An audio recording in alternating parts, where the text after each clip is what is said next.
Hello, guys. Before we get into the episode, I do want to give a disclaimer. Dr. Frey and I discuss a lot about finances, but I do want to say that this does not constitute accounting, legal, tax, or professional advice. These are our opinions.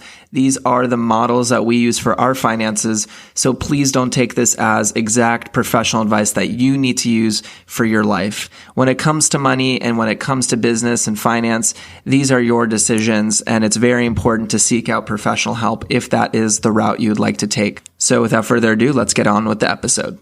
Medical laboratories are always on the lookout for healthcare professionals who are willing to give their expert opinion on the latest medical breakthroughs. All Global Circle offers healthcare professionals the opportunity to shape the medical industry by participating in surveys that are relevant to their specialty. Receive $50 of sign-up bonuses and get paid for participating in studies by giving your opinion. Sign up today, impact millions of lives, and go to allglobalcircle.com.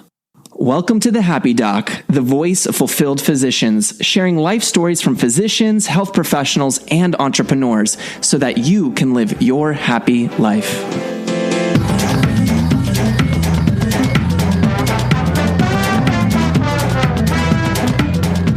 Hello, Jordan. How are you doing? Good. How are you, Taylor? I'm doing amazing. So this is another episode of the Happy Doc podcast. And today I have Jordan Frey, the Prudent plastic surgeon. And I love the name. So before we get to anything, how did you get that name? I was just trying to think of something alliterative or something kind of catchy. So I'd gone through a few different ones. Initially, I thought, because my whole thing is, I'm starting and I made a bunch of mistakes and I'm trying to, get better and sort of right my financial ship. So I thought the poor plastic surgeon, because you don't usually think of a poor plastic surgeon. But then I was like, who's going to want to read from someone who's admitting that they're poor? So I thought Prudent was like a good alliterative version of that. Awesome. So Jordan, what got you started into medicine, or what got your head thinking to go down this road? Yeah, it is, all through my life, I loved, science, but I went to college and I was playing a sport, playing baseball. And I just did business because that was sort of the easiest to fit in the schedule. But like the first business class I took, I really hated it. And so then, I kind of thought, well, what did I like in, high school and stuff? And I was really into chemistry and biology. So I switched my majors. I ended up to stop playing baseball, and then I had to make a decision, like, do I want to become a chemist? And I just didn't see that as the most exciting thing. And so I thought kind of fun. It seemed fun to me, the fun kind of practical application of science of medicine. And so I got interested in it and just never looked back. Loved it ever since. Absolutely. And so you decided to go pre-med. You took your exams and everything. You took the prereqs. You went through the process, and then you went to medical school. Did you always know you were going to go into plastics, or, what kind of happened that set you over to that path? Yeah, no, it was totally unexpected. Before I really learned what plastics is, I kind of had what I think most people think of, which is sort of the aesthetic surgeon, which is, obviously one component of what a plastic surgeon is. But I sort of was like picturing that Beverly Hills plastic surgeon. And I told my family, I was like, that's one thing I'm not going to do. I'm not going to do plastic surgery. And of course, that just doomed me into doing that. But so I was a third year, and I was kind of where we had to choose. And I was kind of thinking I was just going to do general surgery. And I had an elective, and for some reason earlier in the year, I'd selected to do like neonatology. And then like a week before, I was kind of like, that just doesn't seem as interesting to me as I guess I thought it was then. And the only other elective open was pediatric plastic surgery. So I thought, well, it's surgery. I'll go and see. And so I ended up doing that for 2 weeks. And I was just blown away by what plastic surgeons actually do. And I was seeing them, do complex craniofacial surgery and cleft lip and palate. And then I was seeing, the reconstructive stuff, kind of more what I do now, which is microsurgery and, doing free flaps for trauma or head and neck cancer or breast cancer. And I just was totally, taken, and I decided I was going to do it, and I applied and got in, and have just been loving it. That's amazing. Now it's a long path, right? So to specialize in plastics, how many years is it post medical school? How much training and residency? Yeah, it depends. It's a lot. So there's a few different ways. There's an integrated pathway, which is what I ended up doing, which is 6 years. And then I did a year-long microsurgery fellowship, so 7 years of training. Then another path is you can do a full 5 years of general surgery, and then you do 3 years of plastics. And then if you do a fellowship on top of that, that could be 9 years. So it's definitely a long road. Wow. That is, a lot of years. And I know we're going to be definitely heading into this conversation. One of the things we're going to talk about, of course, that we discussed a little bit earlier is financial well-being and how that's really important for physicians. And absolutely. I can imagine, as you're saying that, 6, 7, 8, 9 years of training and residency, you are extremely delaying the process of getting your finances in order and obviously getting that attending level salary. Can you start to paint the picture of like what your process was in your early beginnings in finances and how that developed? Yeah. It wasn't all that long ago. It's, we're recording this, I guess, September 17th. So it was like probably April or May. I can't remember exactly, but just, like 5 months or so ago that this all really started. And the reason was because I was getting to the end of my training, the end of my fellowship. And I always sort of had this, notion, or everyone kind of says like, oh, you're going to become an attending, like everyth's going to be fine. It'll all work itself out. And that's usually just people who are not, really, there's a lot of people that weren't in the field of medicine who were telling me that, like my family, just because that's what they assumed, that all doctors are just going to end up being financially okay. Then it was also a lot of attendings and people who kind of were past the stage or whatever their circumstances may have been different. And I realized that just wasn't going to happen for me. I was getting towards the end, and even though I was going to get a huge salary jump, I still had a huge amount of loans, like over $400,000 of loans. I had credit card debt, and I didn't really have a plan of attacking that. And so my wife and I sat and we just said, okay, we have to kind of face this head on. And we had both sort of shied away from thinking about that. And I really kind of buried our heads in the sand. I mean, not proud to admit that, but that was our strategy for 6, 7 years. And we said, we need to really look our mistakes in the face. And we were scared to do that. But once we did it, we sort of felt empowered because we were like, okay, now we know like how bad it is, and we can actually take steps to fix it and to get on the right track. And that's what we've done. And that's what I call like financial well-being, even though, I still am $400,000 in debt, and I still have credit card debt that we're paying off aggressively, but we have a plan. And because we have that plan, I feel like our financial well-being just went way, way higher. And I found like, I just became a better surgeon, a better doctor because of that. And my overall well-being improved because I had that aspect sort of more in control. Yeah, that's great. And, obviously I understand that a lot of people, like you said, bury your heads into the sand and you don't think about it. You expect at some point you're going to receive that, bundle of money, so to speak, every couple weeks or every month, and it's going to work itself out. And in your story, like you said, that's not the case. Like you have to start to think about what's coming in, what's coming out. You have to have a plan in mind and all of those things. So I think this will be a great segue into what we wanted to talk about, which is financial well-being. So obviously, it's not just for physicians, it's for professionals, it's for anyone who's working really. It's really important to understand what it takes to be financially well and to, like you said, you don't necessarily have to have all your ducks in a row, but you certainly want to be able to know what the heck you're doing and how to have the plan in place so you know how to attack. So can we talk about what it really means to start to tease this out and become financially well? Yeah, absolutely. I think like the first step for us obviously was, looking at our situation as a whole, which meant like looking at our mistakes. And that was even things as simple as, really determining how much debt are we truly in terms of our student loans and things that can be uncomfortable. I know I did, and I know a lot of, people have shared with me that they do the same thing.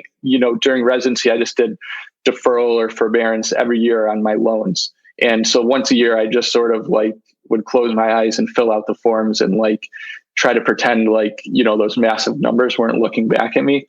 So I think just looking at what your situation actually is gives you a ton of power, because then, the first step is, if you're digging a hole, is to stop digging, and then you can start climbing out. You can't just say, oh, I want my net worth to be, I just want my net worth to be zero again. You got to crawl before you walk, before you run, kind of thing.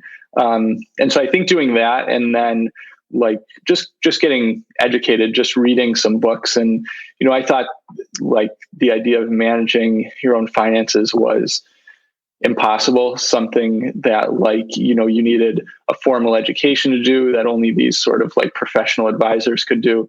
And that's just not the case, just from, now I've read a ton of books, but after, we chose 3 books, my wife and I, to read at the same time. So she would read one, I would read another, and we would switch, and then we would talk about them. And just from that, we started managing our own finances, just because we learned about how to invest and how to save, and, really just kind of how to manage your money in your life. And that's a really, great point that you make there. So you obviously wanted to, not just bury your head into the sand anymore. Mm-hmm. You wanted to take a look at the reality of your situation. Like you said, your number before was like 400,000 or whatever it was plus. Yeah. It's a scary number, right? Yeah. And especially on a resident salary. So I don't think a lot of people realize that, residents make somewhere between like 40 to maybe 60 at the top when you're trying when you're training longer time. And that's not including the taxes. And that's after already deferring a lot of time.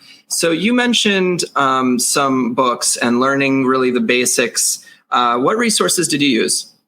Yeah, the first one I did was the White Coat Investor, his first book. I forget the exact, subtitle, but that's like a fantastic one. And it's short. It took us like a few days to read, and it kind of just hits at the major points, especially for physicians, because it goes over, like getting life insurance, disability insurance, and then kind of budgeting, and then the basics of investing. And it really kind of hits every point. The next one we read was The Millionaire Next Door, which is like a classic one. And that's, the White Coat Investor was a little more action oriented, whereas The Millionaire Next Door was sort of more philosophical. But that one completely, flipped our sort of conceptions on their head, because, the basis of that book is that, the millionaires in America, they're not the people driving around in, Mercedes or now Teslas or whatever. And they're not the people necessarily living in these huge mansions and things. They tend to be people, like the most common car they drive is like a Ford Explorer, and, they tend to be small business owners. And because they're living, they're living below their means, and they're saving and they're investing. And that's how you build wealth. It's, you have how much you make and you have how much you spend, and that gap you invest. And so you can either, make more or save more. So that's a really great book. Another one in that vein is Rich Dad, Poor Dad, which is like a classic, and we read, and that has sort of a real estate tilt to it, but it's also just sort of about how wealth works. And, you want to, it's Robert Kiyosaki's the author, but he gives like the super simple definition of, in life, you can buy things that are assets or things that are liabilities. And assets, very simply, are things that put money in your pocket, and liabilities take things out of your pocket. And, we were like, all we had was liabilities, essentially, and now we're buying assets. Like we just bought our first rental property, and, that's another good philosophical book of just kind of how to think about money and wealth. And again, it's not that money and wealth is the end all be all, but of course, you want to have a foundation to your life to feel secure, so that you can, be the best version of yourself in every other part of your life. If you're constantly in debt, or, if you're a doctor that's trying to see more patients at a frantic rate to try and, get more compensation and stuff, to me, that's not being a happy doc. That certainly wouldn't be happy for me. And that's what, I want to avoid. You get brownie points there for using happy doc. Yeah, I thought you'd like that. I'm just kidding. No, so I think you bring up some great points, and obviously having a financial foundation is so important. You know, you mentioned these 3 books, The White Coat Investor, The Millionaire Next Door, Rich Dad, Poor Dad. And after reading those books, what were some obvious, and I'm asking this question for a specific reason, because a lot of people aren't exposing themselves. What are some like obvious mistakes that after you're reading these books, you're like, oh, I can fix this. I can fix this. Like, what were sort of the mindset shifts or the actions or behaviors that you changed after reading these books? Yeah. The most obvious one is like we were spending exactly up to our salary, to our earnings every month. And again, I was a resident fellow. My wife was a PhD student, and we had 2 kids living in New York City. So there were a lot of expenses, but we didn't pay ourselves first, meaning we didn't set anything aside at first. And we could have even just, every month set aside, $100 or something, and we would have been just fine, but instead we found something else to spend that $100 on because it was just there. And we were just sort of intuitively doing that. So I think, it seems so simple now, but like just paying yourself first and just saving, the concept of having a set savings rate. Like I believe like every doctor should, end up retiring very comfortable. All you need to do is save 20% and invest that in like index funds or, bond index funds, stock index funds, that kind of thing. And when you retire, you'll be fine. But we were saving 0%. Now we're saving 41%. And, the scary thing is, like I said, we were sort of learning about all this right towards the end of my training when I was about to transition to be an attending. And we 100% would have, if we had not learned this, I would have increased my salary, whatever it was, like 8 times, 9 times, whatever. And we would have just spent up to our salary. We would have, because that's just what we were used to doing. And that's what it seemed like we were doing. And we'd probably be driving super fancy cars, and we would, be in an even bigger house, which we don't need. And we would still be, just basically living paycheck to paycheck. And that's a scary thought. And I think there's a lot of people in that position that just because they aren't exposed to it like I was. And that's kind of what I'm trying to do and to share, because it seems so obvious now, but it completely wasn't just 6 months ago to me. Yeah, I mean, I know this from practice as well, because I was kind of in the same position. I'm very lucky to have been exposed to a lot of this stuff a little bit earlier. As I'm sure, like the habits and the actions and the behaviors and the mindset, all of that stuff plays a role. And you should learn it actually, like now is the time, like not necessarily as a medical student, but as a resident, it's definitely the time, or as you're starting to make money, it's definitely the time to learn the foundation before you make a lot of money, because as you know, more money, more problems. Exactly. If you don't know how to manage it. And so I understand that like now, because I've read enough, and you obviously have read enough as well. And I think it's just, again, like these are great tips. Like a lot of people like, I remember this when I was in high school, when I got like my first like major job, and I was making like $600 or $700 a week. What did I use it on? I used it all on clothes and food and whatever. Yeah.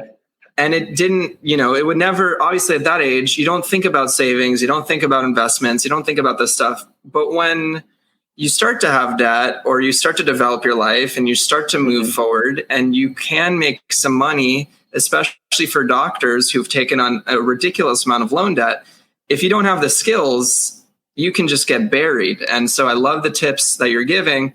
Pay yourself first, save, you gave a percentage, but save X percent, whatever that's going to be comfortable and work for you. 20% was the number you gave. Invest that into, stuff. And we'll talk about investments shortly.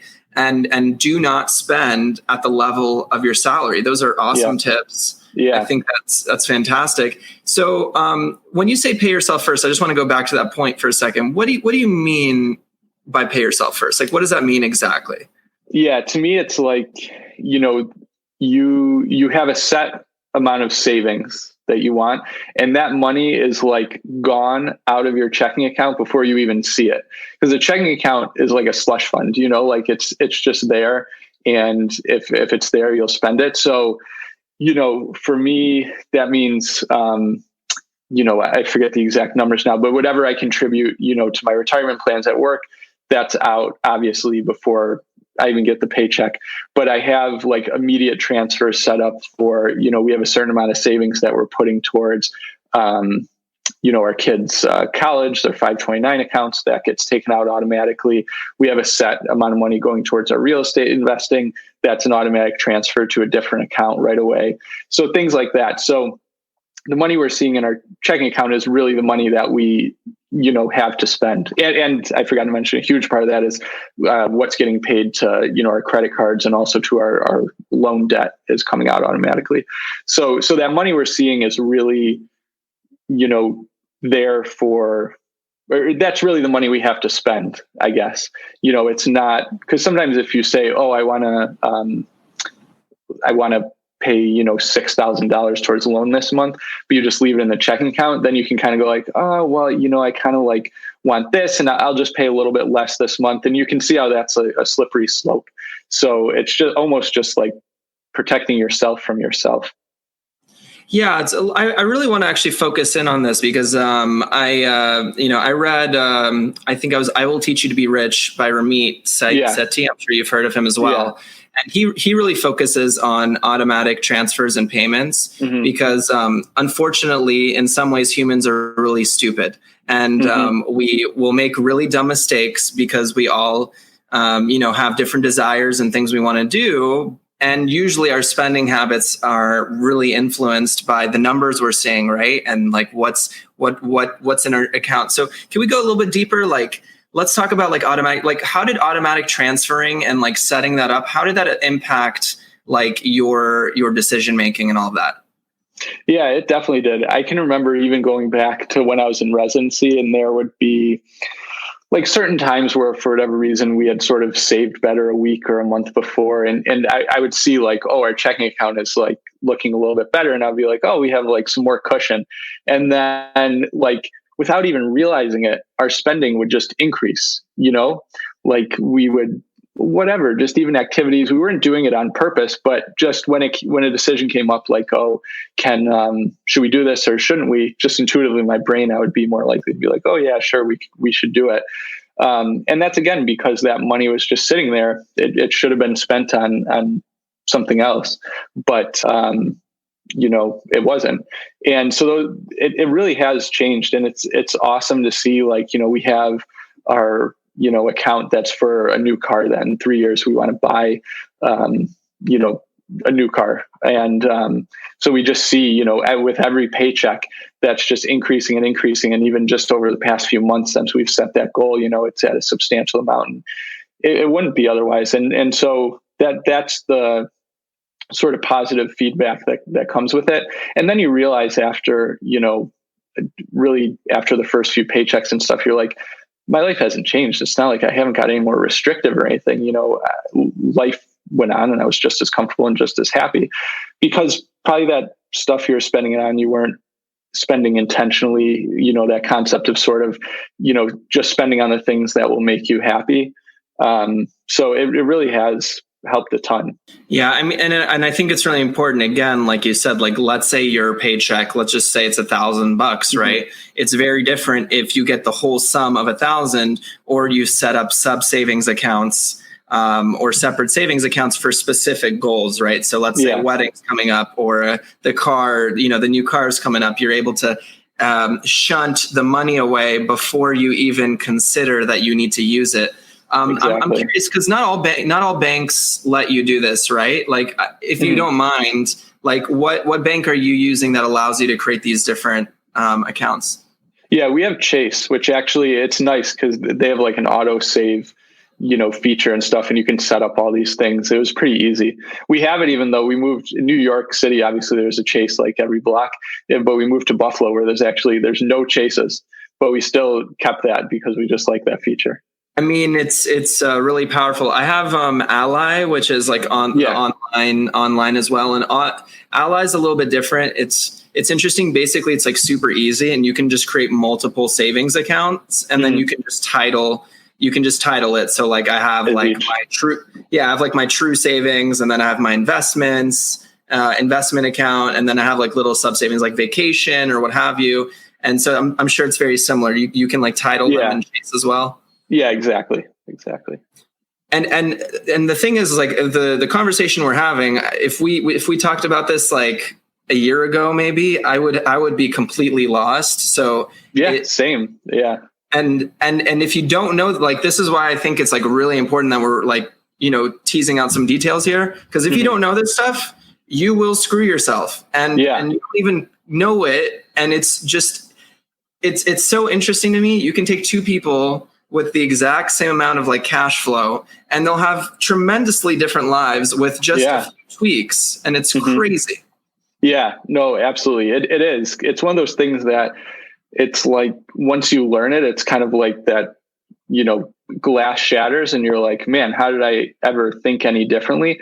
But it's so easy to, and there's so many people who just aren't exposed, because the reality is, our culture is one of consumerism, and there's so many, forces out there kind of just promoting that, like, okay, you make money in order to buy stuff and to buy, status symbols. And we're all guilty of that. I'm not saying that I'm like, above that or something, but you have to, once you become aware of that, you sort of are able to say, okay, like, do I really want that? Or do I just feel like I need that because others seem to want it? Yeah, absolutely. So no, I'm glad we're kind of digging into like some of these details here. So let's say this, right? So our listeners, they're taking this all in. They're like, okay, I'm going to read these books. I'm going to start to develop my savings accounts and start to, develop this plan. Let's go through like some of the steps. Like, obviously there's like a natural order of things that you should probably take care of in a specific way. So what are sort of the, like, what, and everyone's a little bit different. Like, I might have an order of operations that, but a lot of people don't even have a money system. And I know that I'm sure you do, and I do as well. But like, what is your order of operations when you receive, let's say, 10K? What is your order of operations of like, how would you start to fill in the different areas of your life, or like, what would you do first? Yeah. So I have, on my blog, I published it. Like, my wife and I wrote out and have a complete financial plan. And the first thing on there is like our financial priority list. And so it's on there and anyone can go see, but like, we have, number one was pay off debt with greater than 10% interest. So like, that's really, consumer credit card debt. And number two was establish an emergency fund, like 3 to 6 months of expenses in the event that, something crazy like COVID happens. And then there's, pay off kind of medium interest debt, 3 to 8%. That's our, student debt and stuff. Max out my retirement plan to get the match, max out my wife's retirement plan to get her match. Then it's invest in real estate for us. And then kind of going down the rung, there's more and more like contribute to college funds, taxable investing, and or I guess Roth backdoors before that, then taxable investing, and then paying off really low interest rate debt, like less than 3%. Yeah, so let's talk about that, because I have a different order of operations, but I also, like, again, I think it's also dependent on like your goals and what you're trying to achieve, and like how early you're into the game versus later. But like, so traditionally, what I thought is so you're going to tackle that high interest rate, like above 10%, right? Because, in essence, there's really nothing that will ever return more than that, usually with guarantee, right?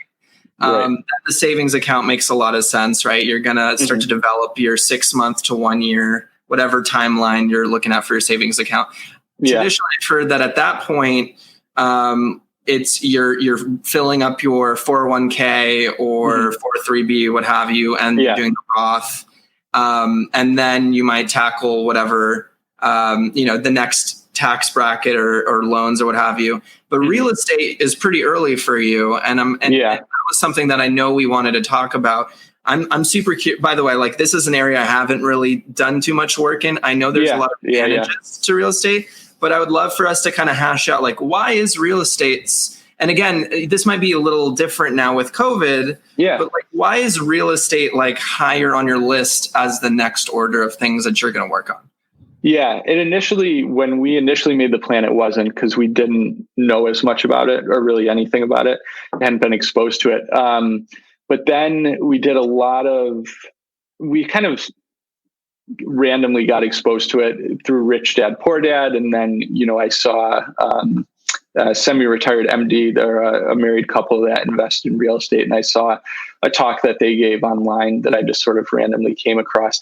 And so then we started saying like, this kind of keeps coming up. It doesn't really seem like it's something that we're going to do, because it just seems like, such a big thing to tackle, but we might as well learn about it. And then the more we learned, we were like, we can do this. Other people, other doctors have done this. Why can't we, And it's really, I think, like an incredible vehicle because it offers a number of different advantages. Now, I'll start by saying, there's a lot of different ways to invest in real estate. The way that we do is by buying properties that we then rent out so that, the renters pay our mortgage, and then they pay all the expenses, and then they pay even more above that goes into our pocket as cash flow. So we're making money that way. And then we're also making money because they, like I said, they're paying off our mortgage. So, we're getting equity in that manner. And then there's also huge, huge tax benefits, especially for physicians. And without getting too into the weeds, there's something you can qualify for, which is called real estate professional tax status, which essentially once you get that, you can claim, huge losses on your real estate because of something called depreciation. So even though this property that we have every month is putting money in our pocket, according to the government, real estate loses value every year. So even though, again, it's putting money in our pocket, on paper, it looks like it's losing money. So those losses, once you have this special tax status, can be used to shelter your income. And we don't have that yet. Our goal is for in 2021 for my wife to have that tax status. But for instance, if I, let's just say average doctor has $200,000, they make $200,000 a year or whatever. And with their real estate, they're able to, write off from depreciation $100,000.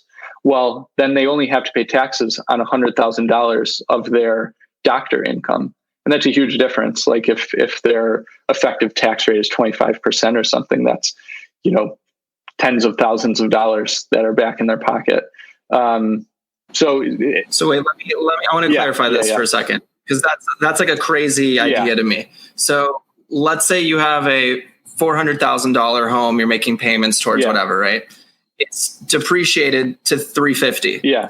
You're telling me that if I made $200K because my home lost $50K, I can say I essentially made $150K and I'm taxing the $150,000? Exactly. Yeah. If you have this special tax status, if you don't, it get it? Is it hard to get that status?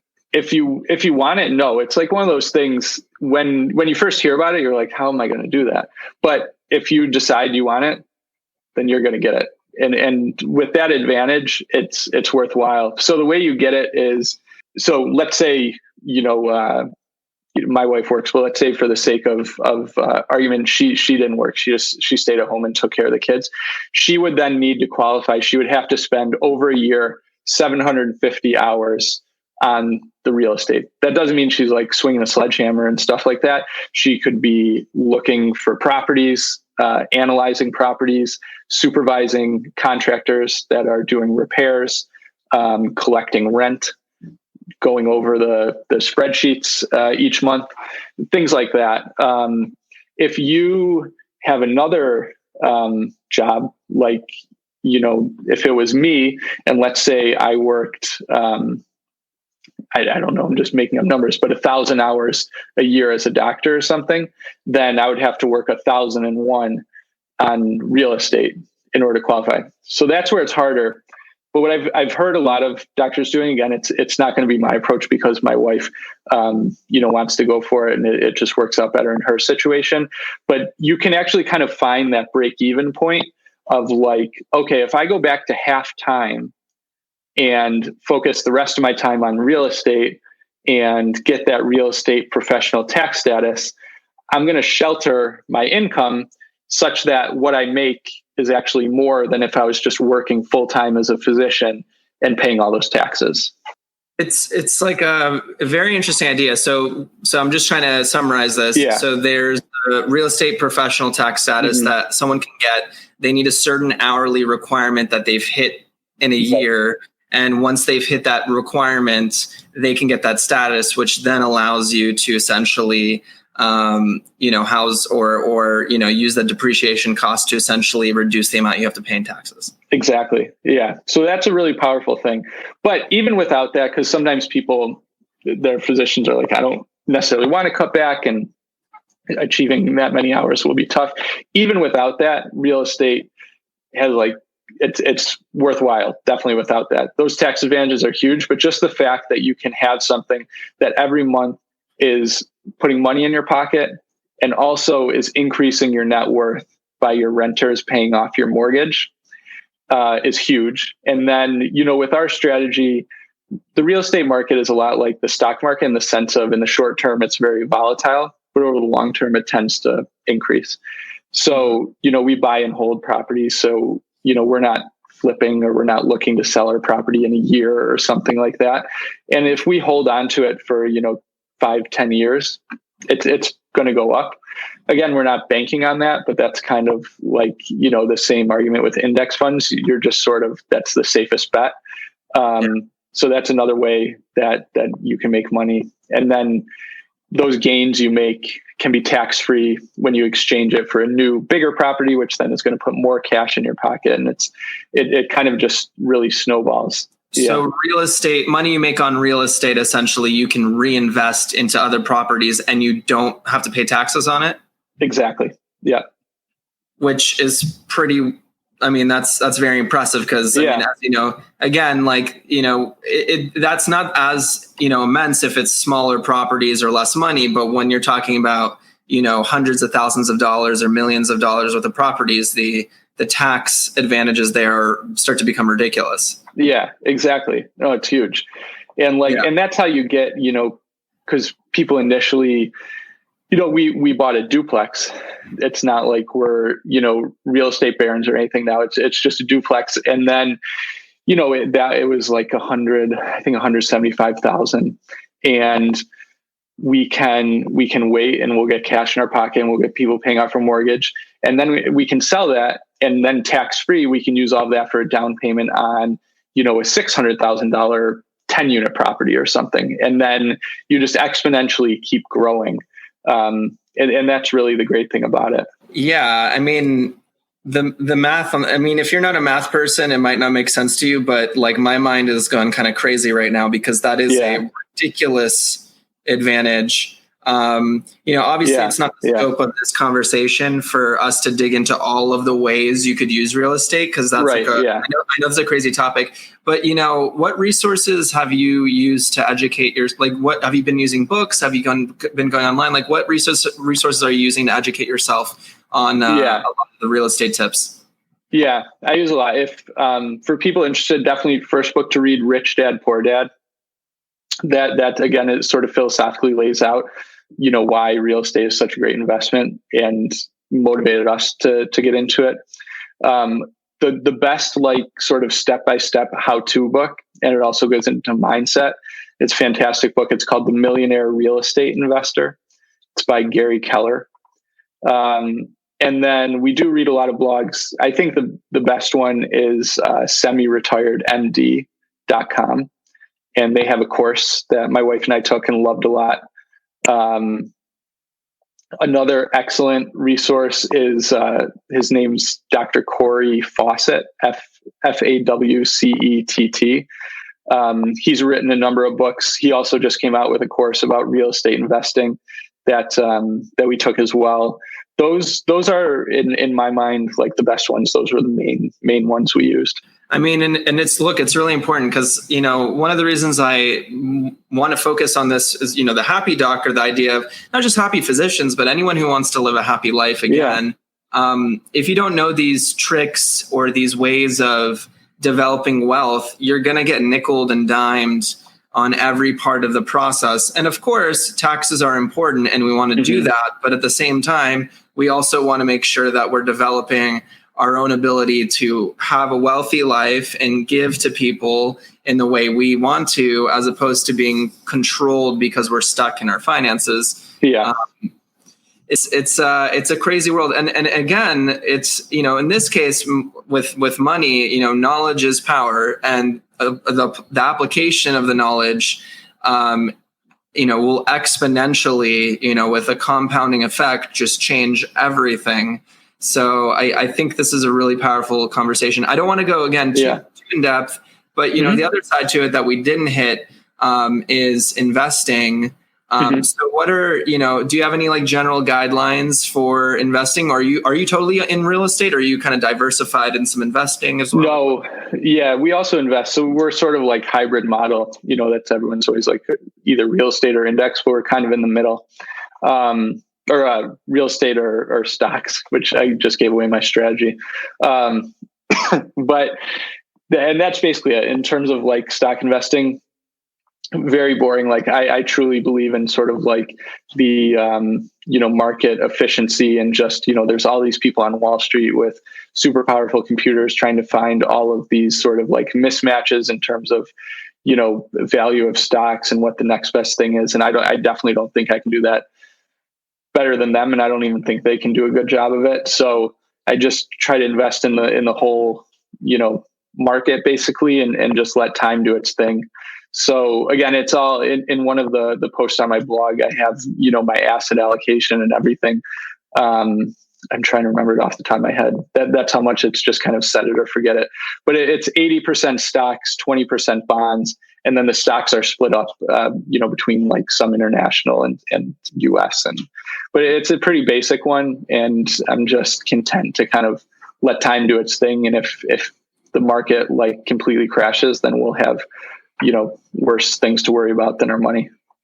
Right. Well, that's the thing. That's the argument, right? Like if you truly believe that the entire market's going to crash when you're in index funds, then we're going to be screwed anyways. Yeah. It's going to be, apocalyptic. So exactly. Yeah. I mean, it's a terrible thing to say, but like, what else are you going to do? I guess you could hedge, like the other guest I had on, he's been hedging his, cause he's not sure what's going to happen. He's been hedging slightly using crypto. So like, he's been putting like a small, again, this is someone who's already attained financial freedom. So it's a little bit different. It's different. But, I thought that was really interesting. Are you a Vanguard or Fidelity guy or a different team? I'm Vanguard.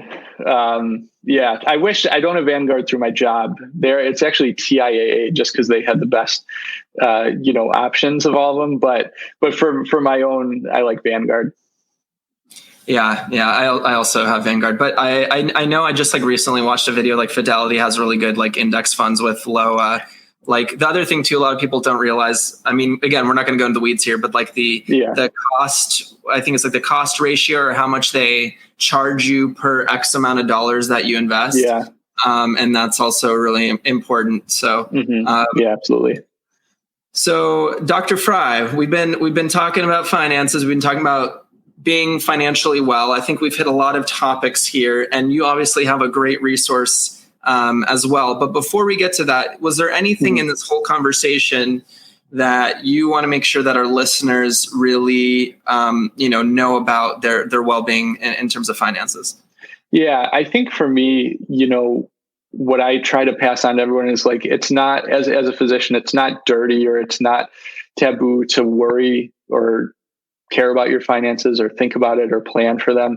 I used to think that. And I think there's a lot of people, and especially a lot of, maybe some of your attendings or mentors that you're around that they've sort of, dropped the ball a little bit. And a lot of times the excuse for that can become like, well, I didn't go into this for money, or, I'm not worried about that. I'm just worried about the patients. But those things aren't mutually exclusive. And I used to think that, and I was totally wrong, because when I started focusing on my financial well-being, I became a much better doctor because I was able to focus on the patients more, because I wasn't worried about, if I was going to be able to pay our credit card that month or something like that. So it's not bad to do. And the other thing is just get started. It's going to seem scary. I procrastinated for so long because I was just scared to look at my mistakes, but just get started, and it's a lot easier than it seems.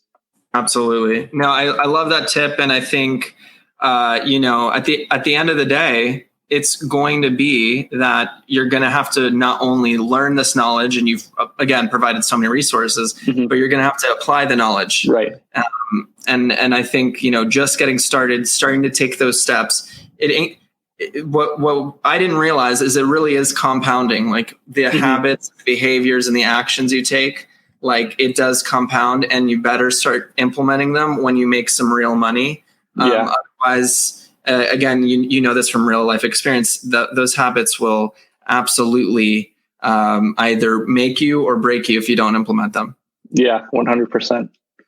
So, Dr. Frey, again, I've had you on for quite some time today. Awesome conversation. I think this is going to be like a great episode for the basics, but also I think, even as we're talking about it, you've given me a little bit more advanced things to look into, and take a look at other areas of investing and all of those things. So I really appreciate your time. That was really great. How do people reach out to you and find you? Yeah, thanks. I had an awesome time as well. The best way is, anyone can email me. My email is prudentplasticsurgeon@gmail.com.